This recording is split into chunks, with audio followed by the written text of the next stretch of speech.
All right, so we are recorded. All right, so we're going to get started. Let me just get organized here. All right, so welcome to HUS 116. I think I know pretty much all of you. Is there anybody here who has not had me as an instructor? I don't, just raise your hand. Great, nobody's raising their hand. Oh, Christy, I know you've had me. Can't fool me. All right. All right. So that's good. So I don't have to introduce myself. And that makes life easier. All right. So I'm going to talk about a couple of things. If you have questions, you can post them in the chat and I'll get to them as we go. Or you can raise your hand if it's kind of on that. But let me get through some of the basics first because I think I'll answer some of the questions that you may have, and then we can kind of go from there. So, I think that'll be the best way to do it, and I'm guessing some people will pop in during class, as John Toya just has. So let me get her in the attendance as we go. So I just want to make sure I get everybody because I have to submit the attendance at the end of the semester. And if I don't take it, then it creates a problem for me because I usually can't remember who was here or who was not here. All right. So the basic outcome that we're looking for here is to help everybody find an internship site that will begin in the spring semester, which is January, whatever it starts, somewhere around the 10th of January. I don't know the exact dates, doesn't really matter. And we'll run the whole semester to somewhere around the 1st of May. So I taught the class over the summer. There were 16 students, I think. And all 16 students we were able to find placements for. So that bodes well in that we have been successful at that. And, we'll obviously try to continue that. Now, the question becomes, I'm just getting some more attendance as people are showing up, is how do we accomplish that outcome and what are the options for internship and how does all of this work? Yes, Caitlin, 5:45 to 7 on Wednesdays, 4:45 for me because I live in the central time zone. So a lot of times you'll note I'll mark the class as Eastern time. Um, yeah, so we'll get to all of that, Carla. Okay, so we'll get to it's a good question. I'm sure you're not the only one that has it. So we will get to that question. But thanks for putting them up there. You can put up questions. I'll try to address them as they come, and we'll go from there. So let me get Rochelle here on the attendance. I don't see her on my attendance list. Rochelle Hickman. Rochelle Hickman, do you go by another name? Are you Amanda Hickman? Let me know because I have to. Yes, you are. Okay. That's fine. We'll try to remember that for future. Not a problem. Again, if you can turn your cameras on, I would really appreciate it. Works way better for me when I actually can see you. If you can't, because I think Adalia, you're driving, so not possible. I understand that. So, all right. So back to what we're doing here. And Alana is here. Okay. Good. Most of you are here. Only a few more folks hopefully will drop in. All right, great. Thank you for turning your cameras on. I really appreciate it. That helps me. I like to sort of see who I'm talking to. All right, so to start with, we have a list, which I will share with you, of potential internship providers. So a couple of things about the list. The list is constantly evolving and changing. It's dynamic. So not everybody on the list will agree to take a student, but these are folks who we have reached out to and have been on our list either in the last year, who have signed an affiliation agreement for taking a student, um, or who we are discussing and have expressed some interest in some way, shape, or form. Now, that doesn't mean every semester they can take a student. As an example, Landmarks for Families, who has a student this semester, is unable to take a student in the spring because of some internal agency stuff and pregnancy leave and stuff like that. And so they don't have the capacity to do that. That stuff happens. Um, so there is that list. Now, the list is not sort of at the end. There are sometimes students who come with an organization that they would like to do their internship with that we don't have an agreement or a relationship with. And if that's the case, we can work with that organization to, get you to intern with that organization, possibly. Usually, the way that works is I ask you to give me a contact person. I have a conversation with them about the internship and how it works and what the requirements are, so on and so forth. And either that will work or not. More often than not, we can make it work, but it's not 100%. So I just want you to, I don't want to give anybody sort of some false sense of it. If you give me an agency, it's a go. There is some process to go through. I would say 80%, 90% of the time, it usually works out. So if you've got something in mind, that's doable. Second question that has come up is, I work at this agency, it's kind of human servicey. Can I do my internship there? So the answer to that question is maybe. So the answer can be yes, but sometimes it is no. The way that would work is I would need to speak to whomever the contact person is. Could be your current supervisor, it could be someone else because you're working in a large agency and you might intern in another section of it. And we need to have some discussion about that.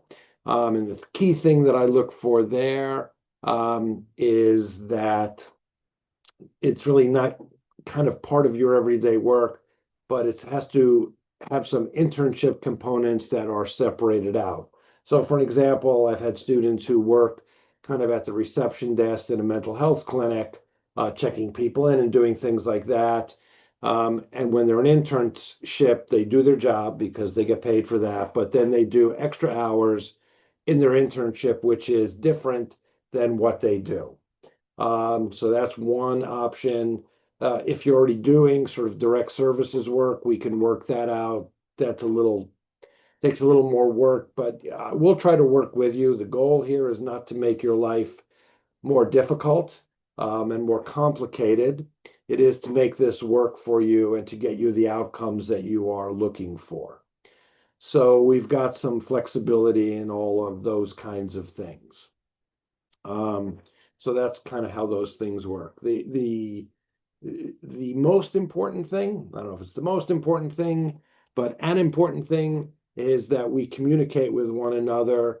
And when I need something from you, like follow up or a contact person or some information to make these things happen, that you quickly give me the information, because the reality is that we only have 7 weeks, and maybe actually kind of 8 weeks or 7.5 weeks, but we go to December 5th.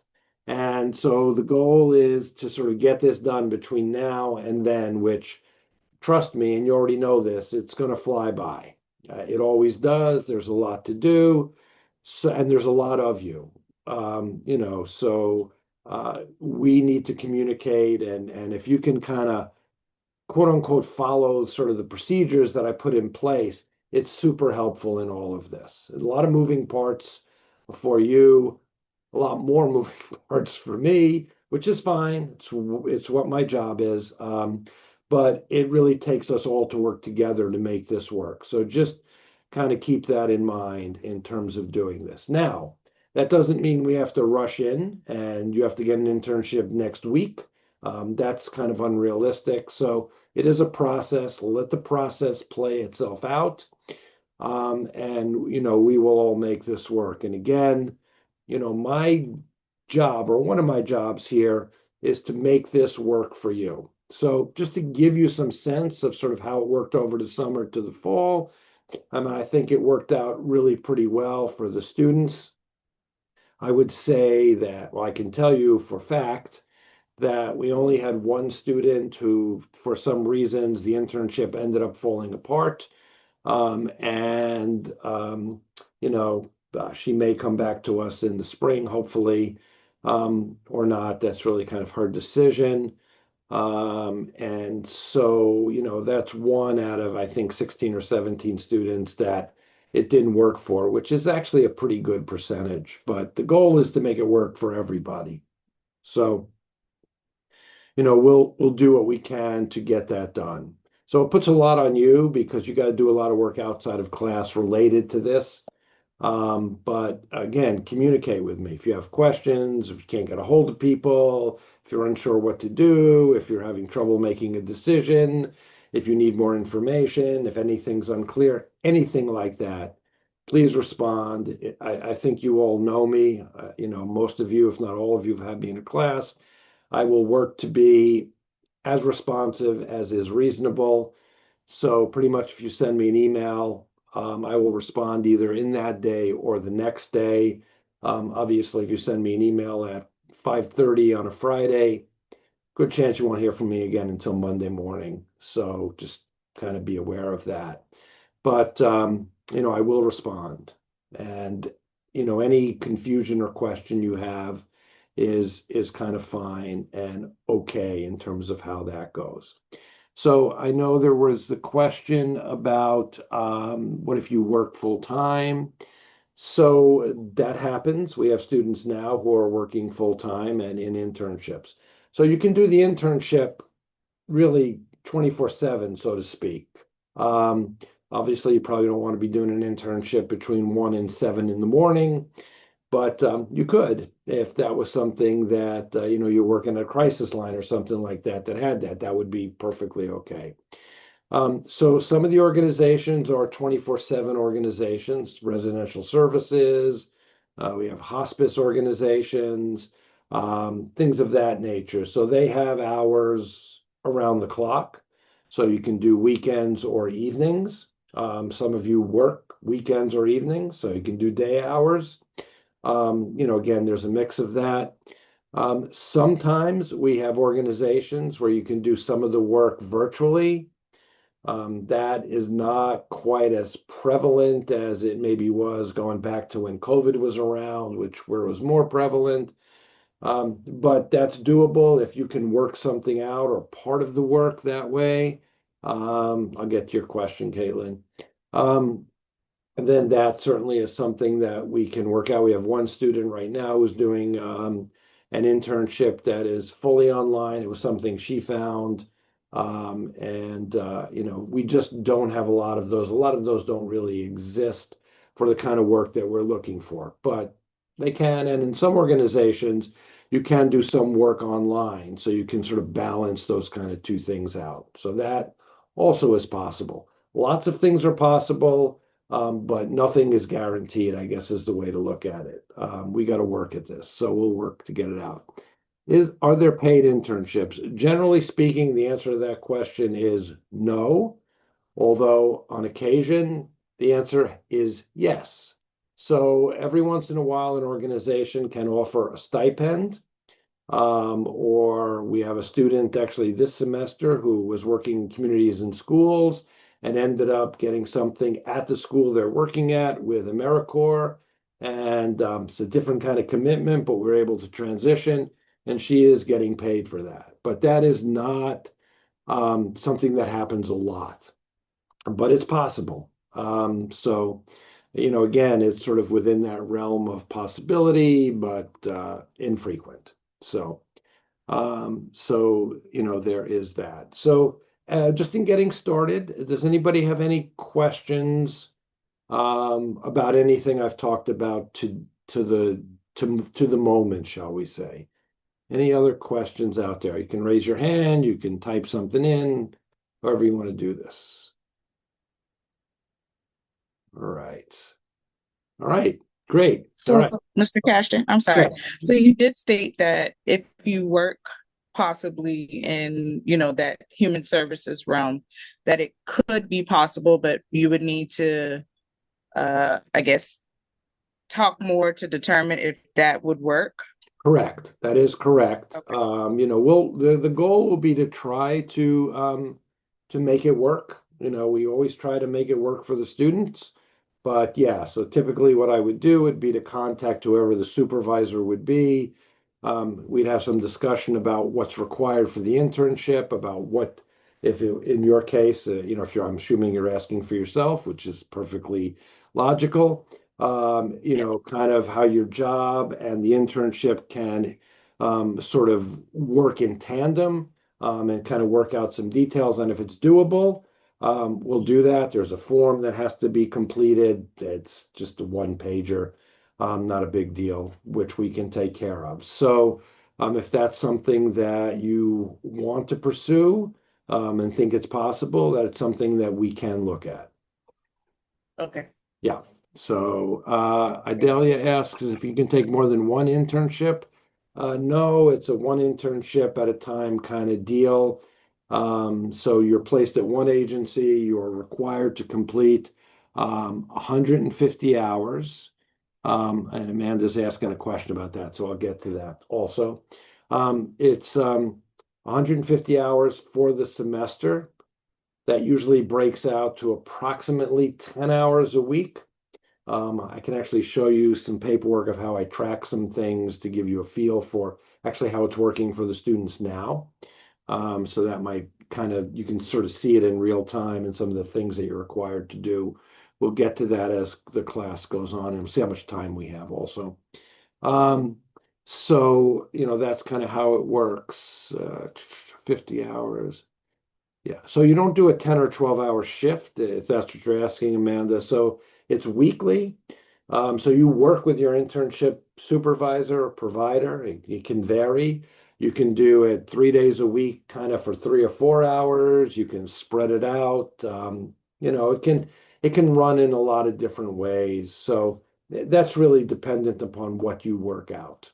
So there's a lot of variation. We've had pretty much everything. The important point when we get there is that when you work with your internship, that you make sure that your hours and how they do the hours are two things that match up, meaning that, if you're only available on Tuesday, Wednesday, and Friday for internship hours, and they can't really do those hours, then you have to have discussion about how those things connect so you can get the hours done. Um, you know, so that's kind of how that works. And some internships are more flexible than others. Some internships are kind of 9 to 5 organizations. Some are not. Some require more independent work from you.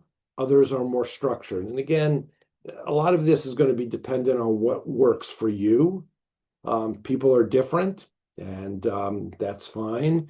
So some people like things to be very structured. Other people prefer to have more um, independence and freedom. Some people like to work with different populations. So we have, internships that focus on working with kids, with adults, with people with disabilities, with people who are elderly, all sorts of things of that nature. So we'll take a look at all of that today. We'll take a look at the list and kind of where we're at, and you'll see some things on there, and we can kind of talk about that. So, all right. Any other questions about that? All right. So, who here has some anxiety about this process? Okay, one person, two people. I bet there's more of you that have some anxiety about this process, so that's okay. And that's perfectly understandable. You know, that if this is kind of, oh, I got to find an internship, I got to make this work, I got to fit it into my life. Um, that is understandable. And you know, okay, well, that's good. So we've got a little bit and a little bit and staying curious. Lots of anxiety. Okay. I like honesty, and that's good. So if you're feeling some sense of anxiety and maybe some excitement at the same time, that's fine. That's expected, and that's pretty much what happens every semester. Um, so the thing that I can say to you is that the way to make this work is to kind of dive into it. Don't rush it. Don't make a decision before you need to. Do your due diligence in terms of what you want to do. So ask questions, do your research. I'm just trying not to get in my head. I've been looking forward to it. Okay, that's fine. Whatever you're feeling, you're feeling. It's all kind of there for you. And we'll make this work. That's kind of my commitment to you. I am here to make this work for you. This is a partnership that begins today and kind of follows throughout this process. Because there are a lot of you and one of me, it requires a lot of you to communicate with me about how things are working for you or where you're struggling or things of that nature. So, that's really what I need from you, and I will make the connections and try to make sure all of this works for you. And you know, so Christias, what if we can put in 40 hours a week? So really, that's not the ideal. The thing about it is that you know, how do I want to sort of explain this properly? So it's not just about the hours, it's also about the length. And the reason I say that is because when students enter an internship, it takes time to become acclimated, and calendar time and clock time sort of both play into it in my experience. So if you're trying to get 150 hours in 3 weeks, you're not going to have time to process and absorb what you need to do in order to get the best benefit out of it. Now, if you are completely out of your mind in a sense, in a good way, shall we say, and you want to do more than 150 hours, you can do that, right? 150 hours is the minimum requirement. You have to do that to pass the course. When you get to the internships, but I've had students do 160, 170, 180. I've had students do even more than that because they were invested in what they were doing and they liked doing it and they had scheduling time to do it, and that's okay. you know, but um, but calendar time matters. It really does. That's my experience. So that's kind of how we look at that. Um, all right. Any other questions? Great questions so far. All right. So what I'm Is going to the do, internship course only offered in the spring and fall? I believe so. I don't do the scheduling anymore, but I don't think they do it over the summer. We did going years back. There are lots of problems with doing it over the summer. So in a lot of ways, it doesn't work as well. Shorter time period, more hours per week, a lot of vacations for supervisors, schools are out, so those kinds of things don't work. So we did it for different reasons, but it's best when we don't. It works better when we don't do it. So that's just kind of the reality. It doesn't mean they won't go back to it again. Those are not decisions that I make, but that is my experience. So, all right. So what I'm going to do next is I'm going to show you the list of internship sites. So I'm going to share my screen and we'll go from there and I'll kind of explain how this works. I'm going to give you access to this link, but the rule of this is do not, I mean, you'll have editor access because that's how it's set up, but do not use the spreadsheet for anything but looking. Okay? Because if I find somebody is using it, I'm going to have to close it down because I can't have you guys mucking with my spreadsheets because I have the internship providers putting stuff in there. So I'm sure everybody will follow that rule. Not really that worried about it, but I just want to kind of lay that out there. It just needs to be that way. All right, so I'm going to share my screen and we will go from there. Let me get this reset up. All right, so can you guys all see that? Is it big enough? Do I need to make it Yes. bigger? No, All I can right. see it perfectly. Okay. All right. Super. All right. So this is keep a Google spreadsheet. This is the current list of all the organizations that we are working with, which doesn't mean they will all have access to internships. Okay, so you'll see the list here. So this is the list. Right now, actually, I have one organization on here twice. I'm not really sure how that happened, but it's there. So there's probably about 27 organizations as we sit, or 26 organizations. So you can see that they kind of vary from Guardian Ad Litem to Star Gospel Mission to Echo. Landmark Families will not be available in the spring. Working with different populations, including the internal TTC internship, which is the mentorship program. So if any of you have ever had a TTC mentor, that's the program where the students work with students in the Human Services program in a peer mentor capacity. So, and that's a good one for people who need it to be kind of online, because most of that one can be done virtually, although I think that Dr. Boone does meet with the students because she oversees it in person from time to time, but they do a lot of work online. So if that's something that is you're interested in and is workable for you, that's one that is online. And they have in the fall, they've had three. I think that's the limit that she can manage, three students. So just not a plug for that, but that's just a reality. And for those of you that are working full time or have real scheduling difficulties and have that interest, that's an option. And you probably all know Dr. Boone, I'm guessing, so someone you already worked with, that can work. So there is that. And then there's sort of the rest of these. So, I've got information. So this says willing to host a student. Just because they haven't responded doesn't mean the answer is no. Just means that some people, I send out emails and, people have a lot to do. And that's fine.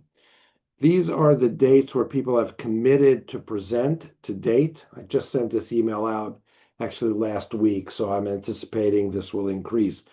So what this means is these folks will be presenting in class virtually to you on these dates at about these times. Usually mostly everybody signs up for 5:45, and then we just sort of go in order.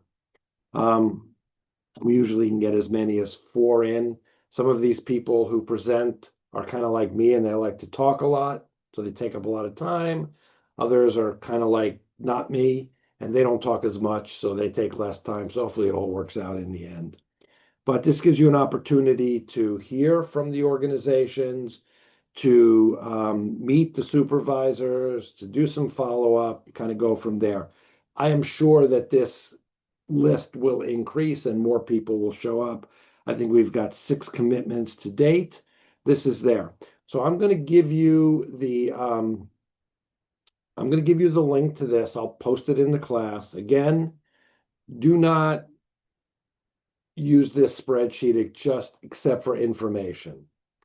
And I'm going to ask you not to contact anybody yet. Okay, so you'll have it, but don't reach out as of yet. I will let you know when we can do that. It will be pretty quick.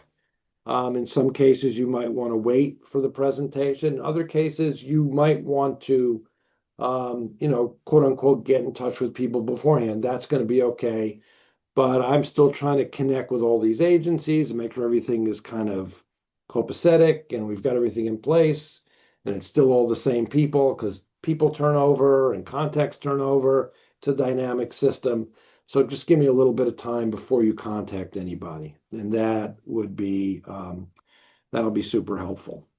So again, and this list can increase. So if you have an organization that you want to work with, that's not on here, contact me pretty much as soon as you can. What I will need is the agency and a contact person and a commitment to the fact that you've reached out to the contact person so that they know I will be contacting them about this and they're open to the process. So pretty simple. If I don't have those things, I can't really follow up. If I have them, Excuse I'll me. follow up as quickly as I can. Yes. Does anybody do you have only one person can be with an intern? Because I see one that I like. I don't know. So that depends on the agency. For some Okay. organizations, they can manage more than one intern. A lot of organizations can't. So, Okay. I mean, if they can, that's fine. And it's really kind of their call. Okay. Yeah, So should I write you about that or? you can. That would be fine. You can let me know what you're thinking, and we can Okay. see where that goes. I can also let you know if that organization, if I've heard from them. So, like with the Department of Social Services, for anybody that's interested in that, we've had a difficult time getting a contact person. So this contact person we have discovered that's on this list, I haven't taken them off, doesn't actually exist anymore. Guess they did at one time, but they're either not there or not doing that. So we're still trying to work on that. Dr. Wigful really kind of works on that end of it.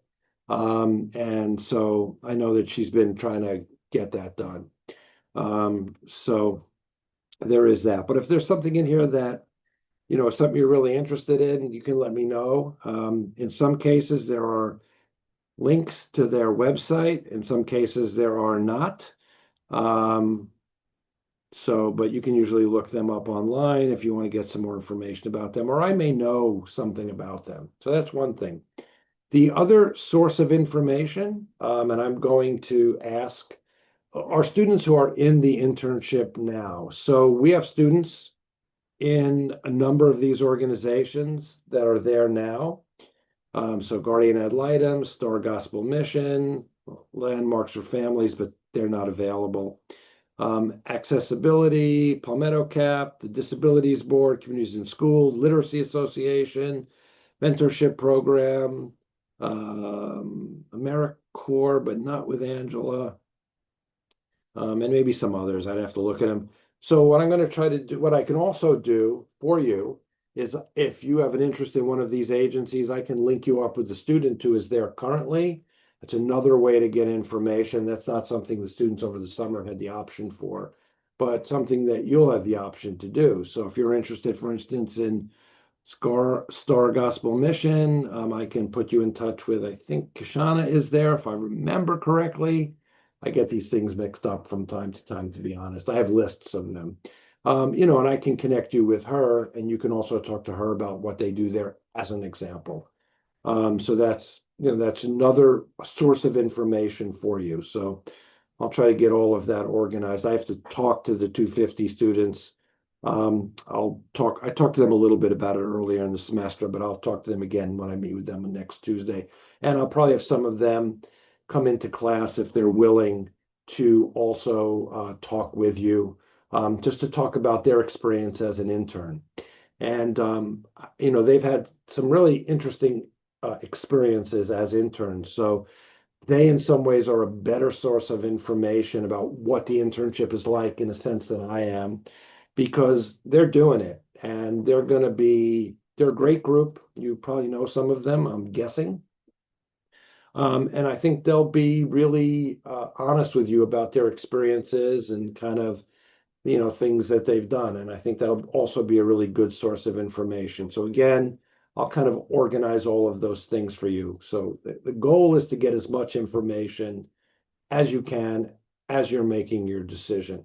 Now, the other thing I would caution you to do, I've kind of seen this dynamic happen before, is that students sometimes are nervous that they're not going to get an internship.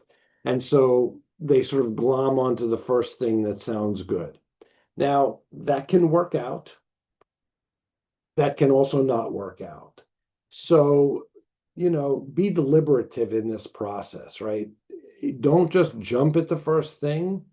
Try to do enough investigation that you're kind of getting what you want and be open. And this is where I think the conversations with some of the students who are already in the program and in the internships can be very helpful for you. So if you have an interest in one of these internships and we have a student there, I will definitely link you up so you can have that conversation. That's going to be maybe as good a source of information as you can get, because you're going to get a feel for what their experience is. And then you can get a sense of, is this kind of going to match up for what I want to do, what I'm comfortable with, what I think I'm capable of and what's a good match for me. So that's another way to do this. So we'll do what we can to make all this work. Any other questions about this? All right, fantastic. All right. All right. So let me talk about the class itself, right? Because there's this and then there's the class. Now, the class is not what I would call content intensive, all right? Because you got enough to do. And I've got enough to do. So we try not to do too much. Um, so the class itself is kind of a mix of a number of things. Let me open up the class and sort of kind of run through some things with you. I'm gonna stop sharing for a minute and then get some things kind of going.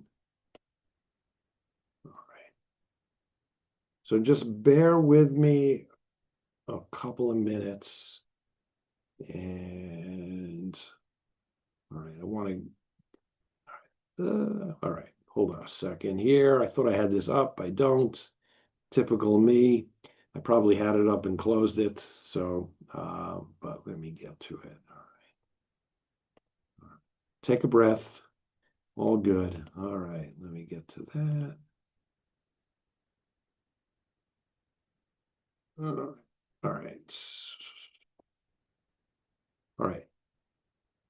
I'll show you this. Maybe this. Oops. Come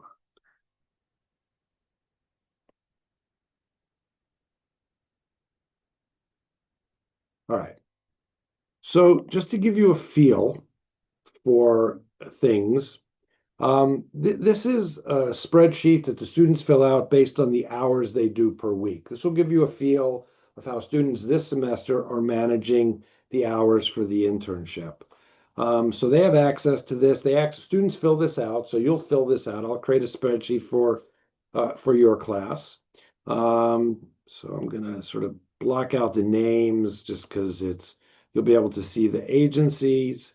And I'm a little bit behind on a couple of things here because during the break I was gone. I went to visit my son in Boston, so for a week I didn't do any work. So I'm still doing a little bit of catch up because I mean I've been home for a few days, but I'm still doing a little bit of catch up. Anyway, all right. So let me share my screen again. This will give you kind of a feel, hopefully. All right. So these are the weekly hours. So these are the sites that the students are at. You can't see their names, so I just kind of did that for privacy purposes. I think people appreciate that. The answer to your question, Caitlin, is that's a pretty new one. I don't really have a lot of information on that at the moment. So I'm trying to get some more, but we'll go from there. So this is kind of how they've done their hours. So you can see that, we've got one student and she actually works at this agency as well as does the hours there. So it's pretty consistent what she's doing. And that's the one that actually is online. So anyway, but you can see some students, like at the disabilities board, it's 10 across. She's very consistent.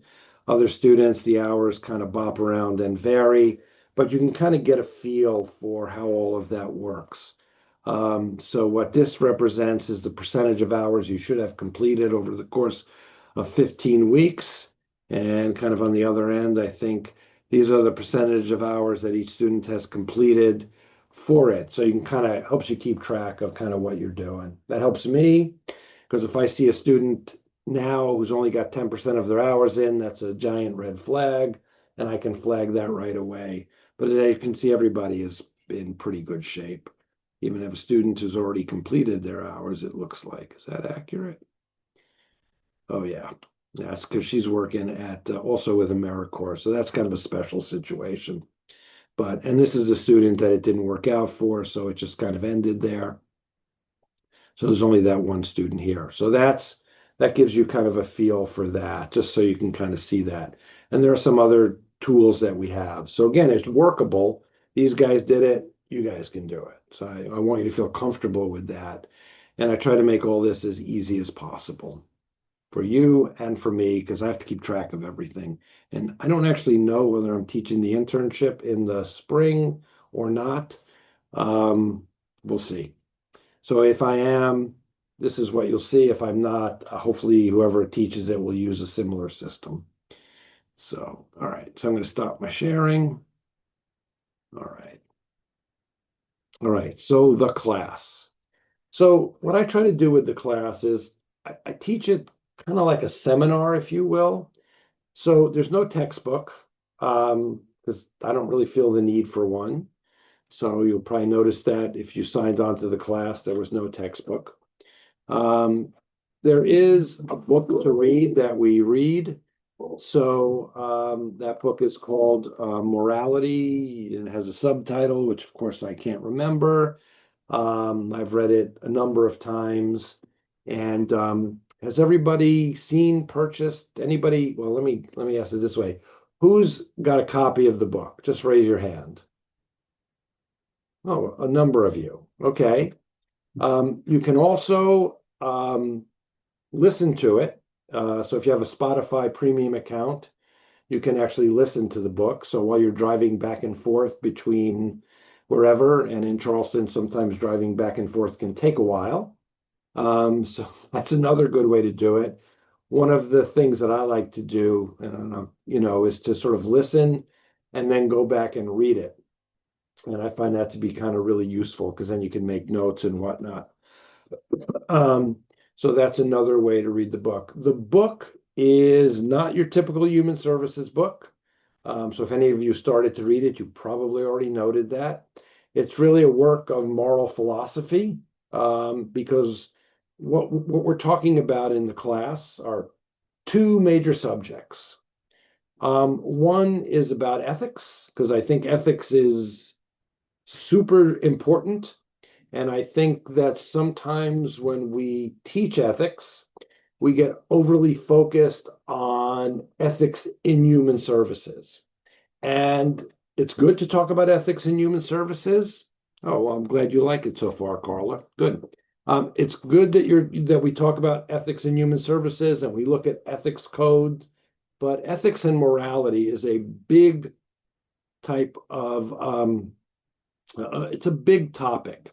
And so the book really, I think, is a book about ethics and morality that takes in sort of, in a sense, kind of the history of moral philosophy in the world. The author will quote everyone from Buddha to Friedrich Nietzsche to sociologists to current events to politicians in talking about his framework for morality. The author he died in 2021, so he's no longer with us. He was the chief rabbi of Great Britain, so he comes at it from to some extent the Judeo-Christian kind of perspective, but really it is much wider than that.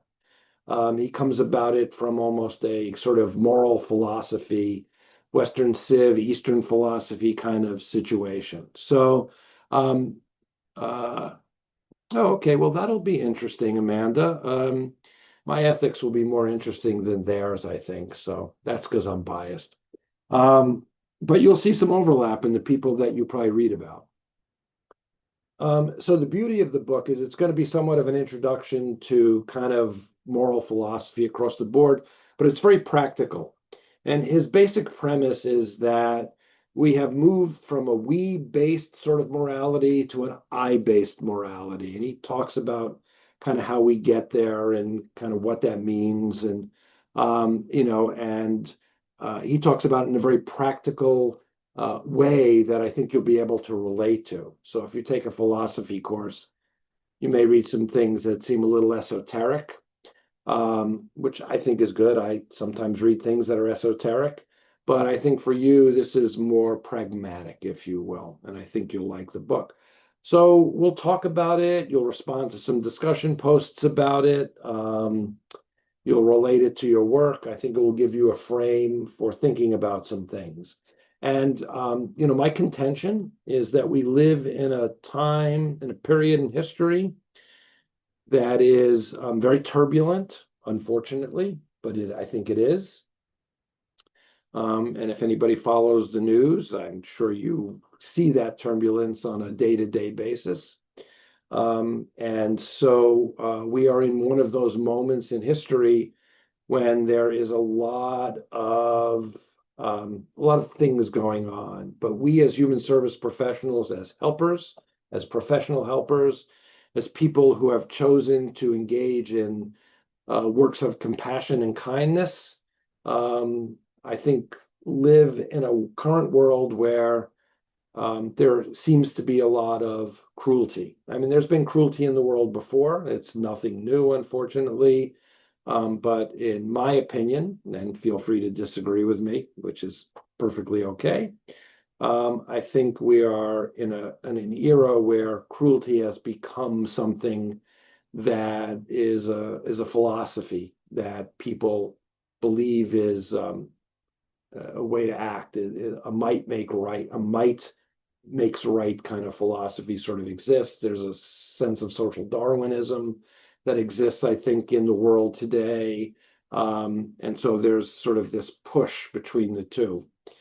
And I think the book will assist you in kind of walking through that. I will probably post some current event things that go on for your purview. I like to sort of work with what's happening in the world. The reason I do this in this class is because when you leave this classroom and you go into your internship, you're going to be entering that world that lives in this turbulent time that we live in. And I want to give you some tools to be able to manage that. So you'll get out of it, in a sense, the effort that you put into it. I mean, that's really the way this will work. And you're ready for that. I have full faith that you are ready to pull out what you need to. I am there for consultation. I am there to clarify, to respond. I think if you know me and you've been in my classes, you know that I do spend a reasonable amount of time trying to respond to your writing and what you tell me and offering my perspective. And I'm always open to discussion. So that exists. And that's an important part. So I think that gets you ready while you're looking for your internship. The other thing I want to focus on a little bit is the concept of what it really means when we talk about being non-judgmental. I ask students often, do you think you're non-judgmental? And everybody kind of raises their hands and says yes. And I think everybody sincerely means that, but I don't think that we really ever examine what that concept of being non-judgmental means completely. I mean, we do to some extent. But I mean, I think in and of itself, I can run a course on what that means just alone. So let me offer you some background into sort of who I am, or am always evolving to be, in a sense, and to give you some sense of that. So I in the discussions, you can respond to other students writing, you can respond to me, you can respond to pretty much anything. We, in a sense, Carla, should have an ongoing discussion with one another about whatever we want to talk about related to the classwork. So this may be a little bit different than what you're used to, but I like to think I'm a little bit different than maybe what you're used to. So it all sort of goes hands in hand. So the way I sort of think of myself, so I was born in 1955, which means in about a month I will turn 70, which blows my mind completely because I can't believe that that's possible, but here I am. So, you know, I was raised in the 60s. So really what you have as an instructor is just an old hippie. And so I sort of see the world through that set of eyes. And, you know, in my own background, I worked in human services for my whole adult life, but I've also spent a lot of my life studying lots of other things. I'm sort of a lifelong student. And so I try to bring that into it. In addition, I recently have started to teach meditation. So I work at the Y as a fitness instructor and a meditation teacher. So in order to teach something, I have to learn about it. And as I've sort of delved into this over the last number of years, especially the last number of months, what I've discovered is, and I'll bring some of this to class, is that meditation really, in a sense, is a combination of sort of Eastern philosophy and cognitive psychology and neurobiology. And what that means is it really examines how we see reality. This may sound a little esoteric, which I said I wouldn't do, but oh well. So when we look at the concept of what it means to be non-judgmental, we have to look at how we see reality. And one of the ways that we do that is how we are able to experience the world. So I'm going to try to intersperse some of that in there for you, that sort of meditation teaching that I do. Not that I'm going to ask you to meditate. We're not going to do a guided meditation, which is part of what I do when I teach at the Y. So you don't have to worry about that unless you want to. But I will talk about kind of how we see reality and how that impacts how we project out that reality when we work with others, and what it really means to be non-judgmental, and how our foundational and base way of seeing the world is very judgmental. And I think that comes from an evolutionary psychology perspective, in that if you think about what we were 10,000 years ago or 15,000 years ago, and in evolutionary terms, that's really not that long ago, as hunter-gatherers, the world was filled with threats that were real, like animals that would want to eat you, or dispersed tribes that maybe wanted to take your land because there was no food or water in their land anymore. And these are still some of the reasons we have wars, but that's another discussion which we won't get into. But we carry on that evolutionary part of us in there, which makes us by default very judgmental. In other words, we evaluate situations quickly, we assess threats, and we act on those. And a lot of that is really unconscious. We don't have an awareness of it. So it makes being non-judgmental hard. And so that's something I just want to raise and get you to think about a little bit as we go through the course. There are no tests on this. You don't have to worry about that. There are no tests at all in this class. Pretty much if you do all the work and you get an internship, you're going to get an A. And in terms of the work, the responses and the writing, for the most part, it's pretty open-ended. We'll talk about some other things about, about kind of the internship. We'll talk a little bit about advocacy. We'll kind of mix that in there. A lot of times I go somewhat week by week in terms of how these things are and what's happening in the world and what's happening with you guys. But it's a mix of all of those things. And I just sort of want to give you a good foundation as you sort of have absorbed all this information from the program, which is super important and really relevant and focuses a lot on human services and technique and theory. And I want to wrap this up in sort of this kind of humanistic, pragmatic, day-to-day kind of living way that we experience the world, and kind of put those two things together so that as you now learn through experience, you have tools to be able to see the context of what it is you're experiencing. That's kind of the way I look at things. So hopefully it'll be interesting. Get a copy of the book. The book is really great. It's not a hard read, I don't think. I think you'll like it. I will sometimes, as I said, post some other things. I read a lot. Maybe that's to your detriment. I'm not really sure. We'll see. So as things pop into my head, I will share them with you. Or if there's something that's going on in the world related to something you think is relevant to human services and you want to talk about it, discuss it, think about it, please feel free to share that. So we have that there. Okay. Any questions about all of that? All right. We all having a good time? All right. That's the right answer. Very good. Okay. All right. Let's see. What time is it? 5:44. So we've been going for almost about an hour. Okay.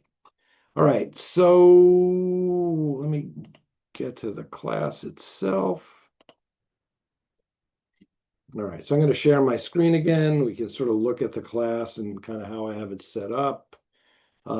This is probably going to be as loose as you ever see a class until you get to the internship, which is even looser. So let me share my screen here. Screen.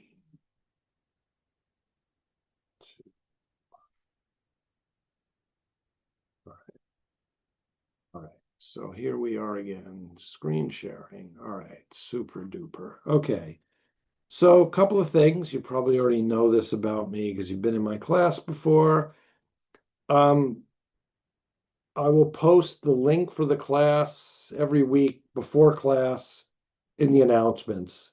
Honestly, sometimes that could be in the morning, sometimes that can be 5 minutes before class because I just forgot to do it. But it will always be there before class shows up. So that's where it will be. Um, it'll be 5:45 each week. We'll get that. If you haven't read my initial email and letter, please make sure you do that. I did create this open discussion forum. So this is for anything. If you have a question, a comment, you want to comment on something I said, something you read, something that interests you, you can put it there. I check this. It's open conversation. Okay. I'm pretty much open for anything. I have one rule. We are always civil to one another. If you're not, I will address that separately, although I do not expect that to be an issue or a problem.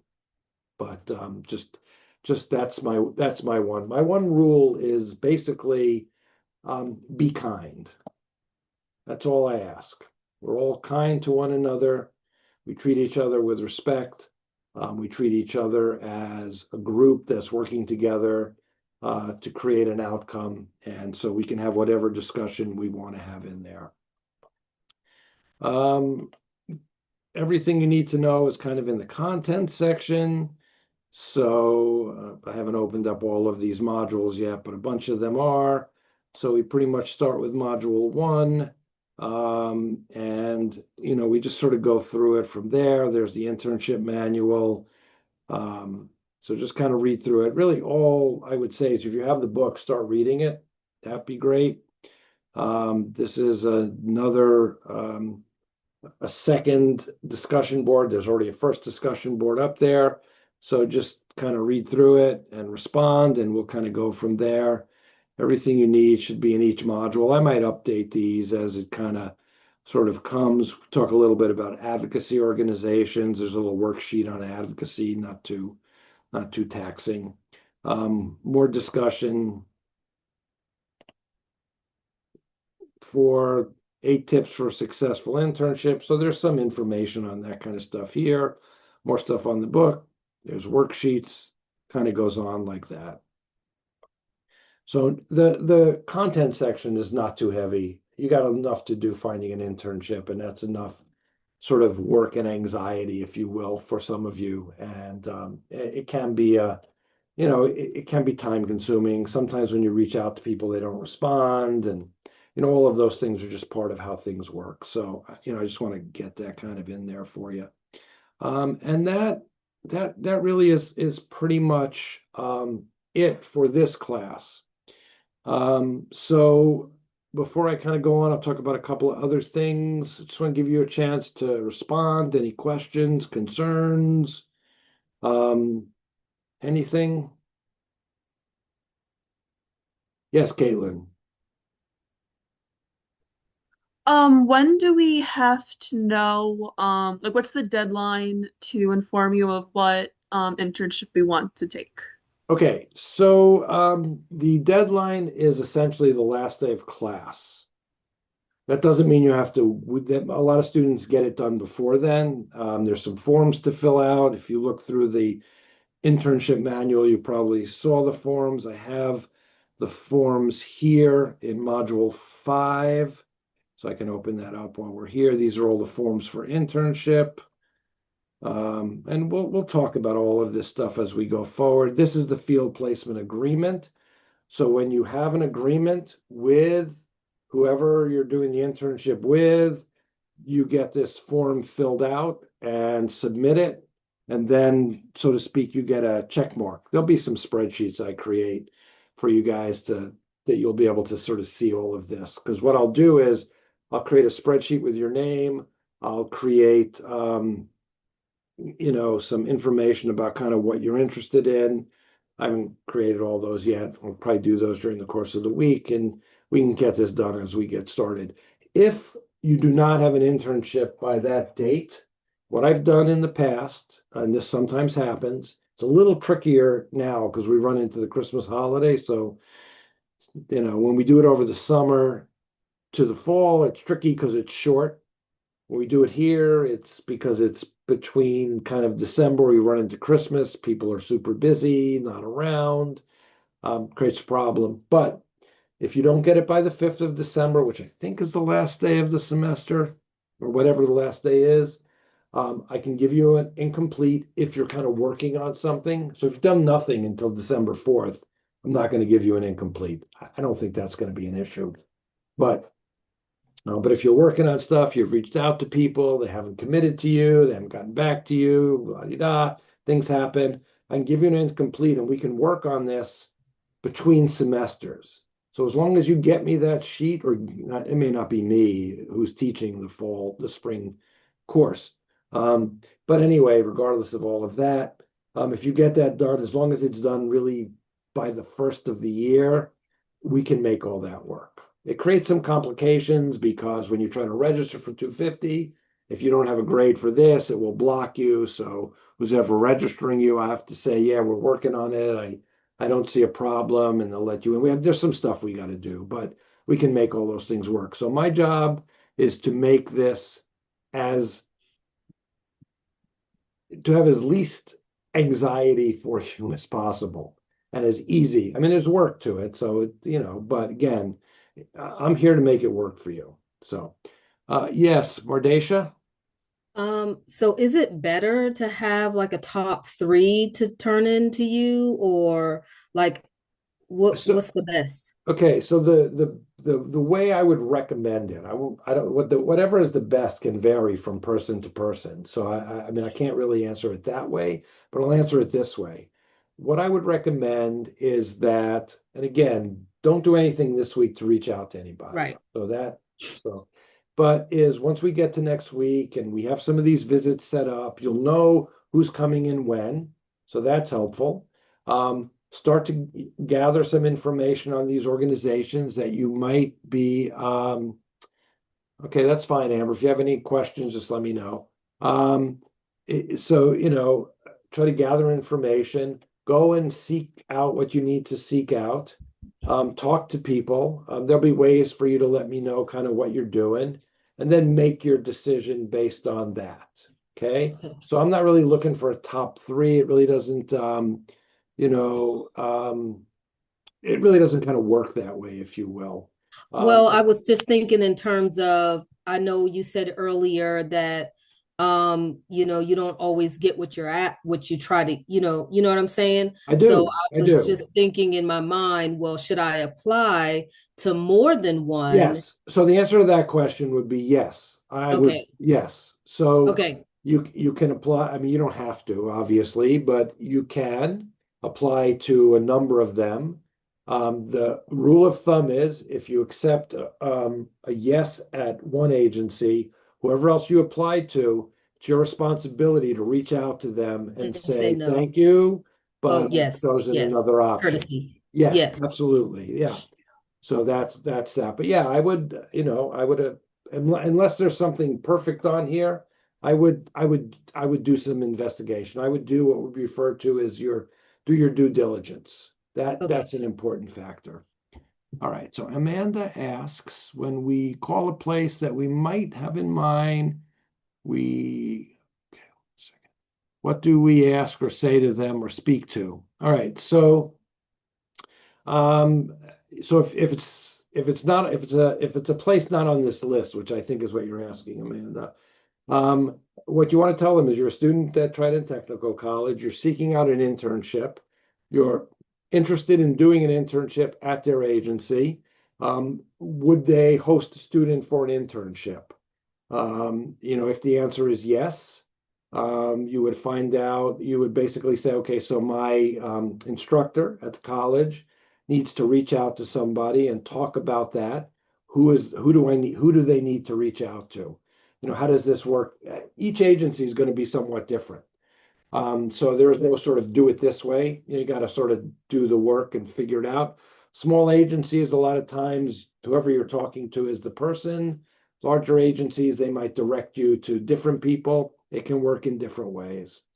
But once you have that information, you can reach out to me, and then I'll do the stuff that I need to do. If I have questions for you, I'll come back and ask you those questions.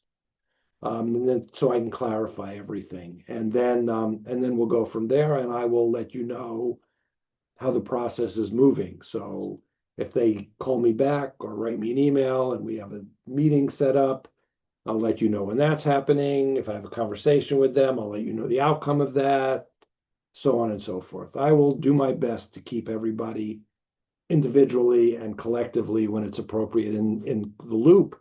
So check the class, because that announcement board can have ongoing information about things that may be of interest to you. Just keep it aware.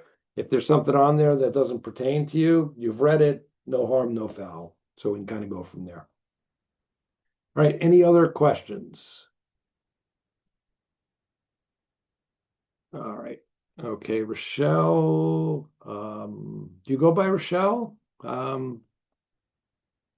Or what do you want me to call you? It's really up to you. So anyway, you write that if I work at DPH, Department of Public Health, I'm assuming, but intern with a different program, would that require? Yeah. So, and I don't want to make this overly complex. If you intern at your place of employment, even if it's with another part, then you still need to fill out the form. It doesn't have to be complicated. It's just that we need to have that in place. So that's kind of one piece of it. Ray, okay, I'll try to remember that. Okay. The other thing too is it actually works better when you intern at a separate department than you work at. In my experience, that actually works better. It's kind of cleaner, so to speak. And we've done it where there's overlap. It's doable. It's a little, the differentiation between the tasks can be a little more, shall we say, just it provides a little more complexity. But so if that's what you're thinking, what I would suggest you do is call whomever is the supervisor at that section, ask if they'll take an intern. Maybe you've already done this. Have them reach out to me, same process as I outlined before to Amanda, and we go from there. All right, any other questions? Okay. All right. So just sort of the link between good talk. Great, appreciate that. Just the link between 116 and 250. So if I'm teaching it, which again, I don't know that I will be, once you get there, we will kind of continue on in this sort of manner in terms of how we do things. You will need to keep a weekly journal once you get to the internship. That's part of what we do. Write reflectively. That's sort of the main thing that you get done in terms of that. You probably noticed in the email I sent out a newsletter, which is completed by the 250 students, which is you'll take that task on. So these are things that you will be a part of.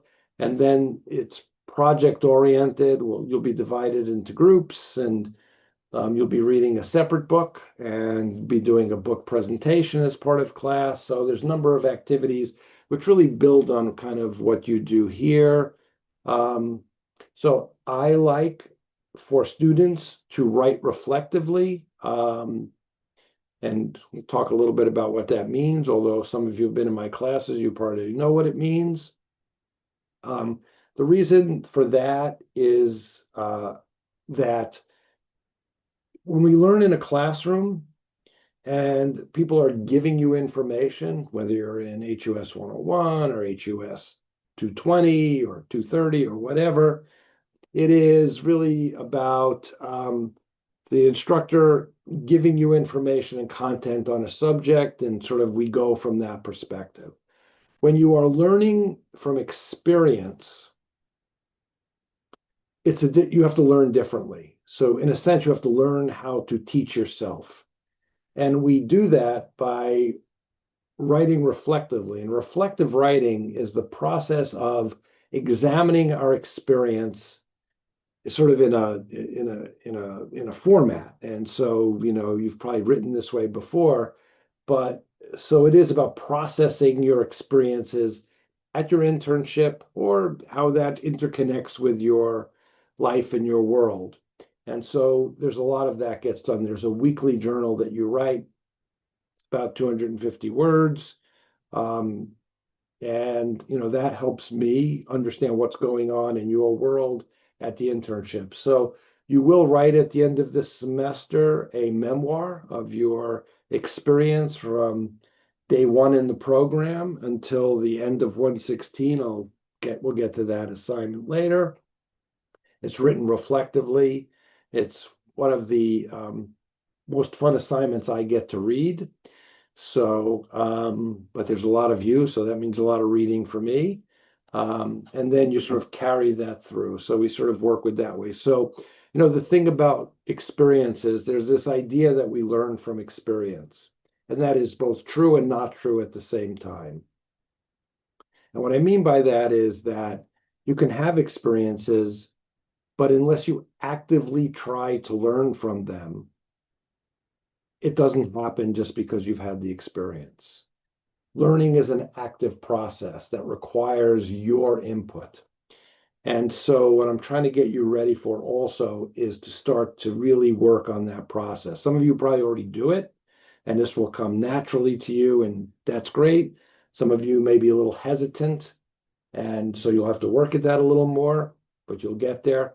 But we only learn from experiences if we work at it. And we can learn the wrong lesson from experiences. So the great story I like to tell about that is, I think the first year I was teaching at Trident Technical College, back when we actually had in-class classes, but I had an online class, and I had a student that just struggled mightily with it.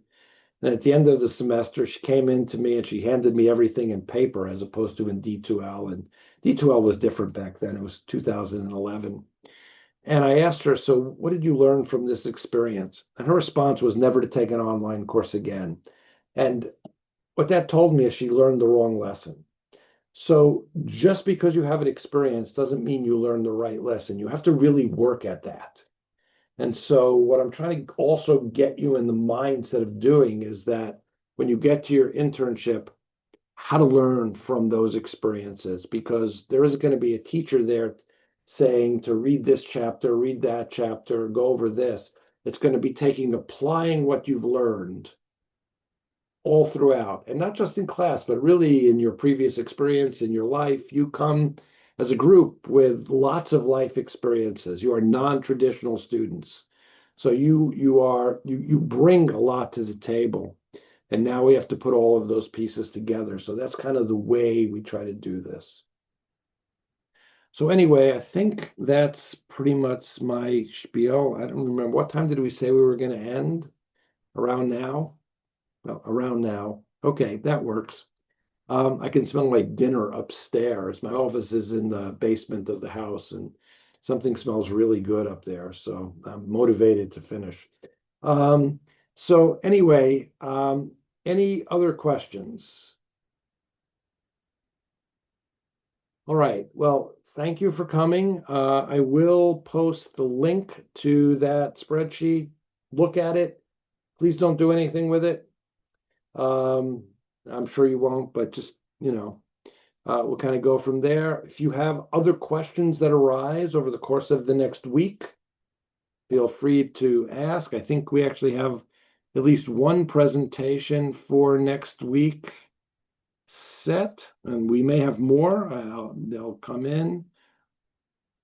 Yeah, we do. We have a new organization, Keys to Change. We've never worked with them before, so they're new to me.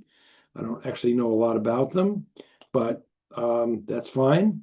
So they'll be here next week. So that's at least one. So we certainly get started from there, but we'll kind of go from there. So thank you so much for coming to class and to listening to me. And I appreciate all of your great questions. Feel free to ask whatever at any time. And, thank you very much. And I will see you next Wednesday. Right. Thank you. Good to see you. Yeah, you too.